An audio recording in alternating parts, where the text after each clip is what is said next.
Assalamualaikum warahmatullahi wabarakatuh.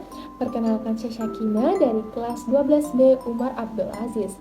Nah, jadi pada video kali ini saya akan menjelaskan tentang gelombang elektromagnetik, yaitu mulai dari pengertian gelombang elektromagnetik, terus proses pembentukan gelombang elektromagnetik, serta manfaat dan dampak yang diperoleh dari jenis-jenis gelombang elektromagnetik. Apa sih gelombang elektromagnetik itu? Jadi, gelombang elektromagnetik merupakan gelombang yang tidak membutuhkan medium dalam perambatannya. Berikut adalah proses pembentukan gelombang elektromagnetik. Gelombang ini membawa energi dari satu tempat ke tempat lain tanpa medium perambatan.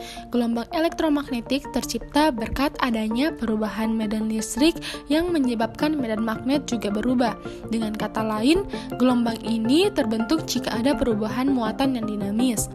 Gelombang elektromagnetik ini pertama kali dikemukakan oleh James Clerk Maxwell pada tahun 1862 sampai 1864. Dia mengembangkan teori yang menghubungkan erat medan listrik dengan medan magnet. Dan juga terdapat 7 jenis gelombang elektromagnetik antara lain. Yang pertama, gelombang radio. Gelombang ini memiliki 3 manfaatnya, antara lain yang pertama, mentransmisikan sinyal pada jarak yang sangat jauh. Yang kedua, mentransmisikan sinyal komunikasi berupa siaran radio dan stasiun TV. Dan yang ketiga, pencitraan satelit ke bumi dalam pembuatan peta 3 dimensi. Ada pula dampak yang diperoleh dari gelombang radio, yaitu jika paparan intensitas pancaran ini yang sangat tinggi dapat menyebabkan kerusakan pada jaringan tubuh. Jenis yang kedua yaitu gelombang mikro.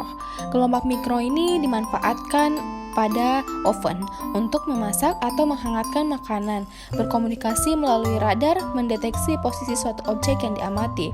Ada pula dampak yang diperoleh yaitu jika paparan intensitas rendah atau radiasi gelombang mikro yang terlalu lama pada manusia dapat mengakibatkan penyakit gelombang mikro dengan keluhan sakit kepala, kecemasan, gangguan tidur, kelelahan, kesulitan dalam berkonsentrasi, serta perubahan kardiovaskular dan sentral sistem saraf.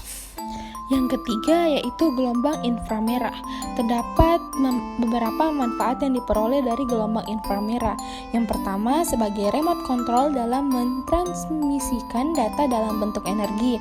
Yang kedua, teknologi pada kamera CCTV atau alat militer yang bisa menerawang di malam hari atau dalam keadaan gelap. Yang ketiga, digunakan sebagai alat medis. Ada pula dampak yang diperoleh dari gelombang inframerah, yaitu dapat menyebabkan panas atau rasa terbakar pada permukaan kulit karena inframerah dapat menembus jaringan kulit terdalam hingga merusak kolagen di bawah kulit. Keempat yaitu cahaya tampak. Ada beberapa manfaat yang diperoleh dari cahaya tampak, yaitu penggunaan laser dalam serat optik pada bidang kedokteran untuk mendiagnosis penyakit sinar laser yang dapat menyalurkan suara, gambar, atau sinyal melalui serat optik. Laser tertentu bisa dimanfaatkan untuk mengelas atau memotong benda. Ada pula dampak negatif yang diperoleh dari cahaya tampak terhadap kulit, antara lain pigmentasi, eritema, penuaan kulit, melasma, solar urtikaria, eritropoietik, protoporia atau disebut dengan EBP, mengganggu regenerasi kulit pada malam hari, bahkan kerusakan DNA. Yang kelima yaitu sinar ultraviolet. Nah, sinar ultraviolet ini biasanya dimanfaatkan untuk mengecek keaslian uang dalam dunia perbankan. Nah, pada bidang medis digunakan untuk membunuh bakteri, bahkan digunakan untuk mengeringkan tinta dan resin. Ada pula dampak yang diperoleh dari sinar ultraviolet ini, di antaranya yaitu kulit bisa menjadi kering, kusam, berkurangnya elastisitas kulit, penuaan dini, serta risiko kanker kulit. Keenam yaitu sinar X. Nah, sinar X ini biasanya dimanfaatkan dalam dunia medis untuk mendapat pencitraan melihat organ dalam tubuh dan tulang atau röntgen.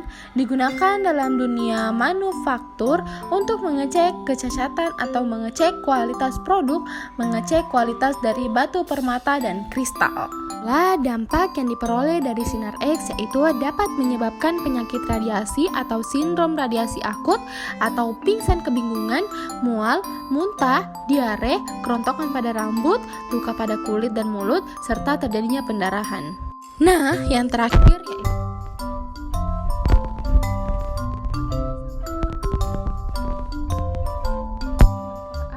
antara lain yaitu dalam dunia medis digunakan pada alat pemindai atau CT scan, menyembuhkan penyakit kanker dengan metode operasi pisau gamma.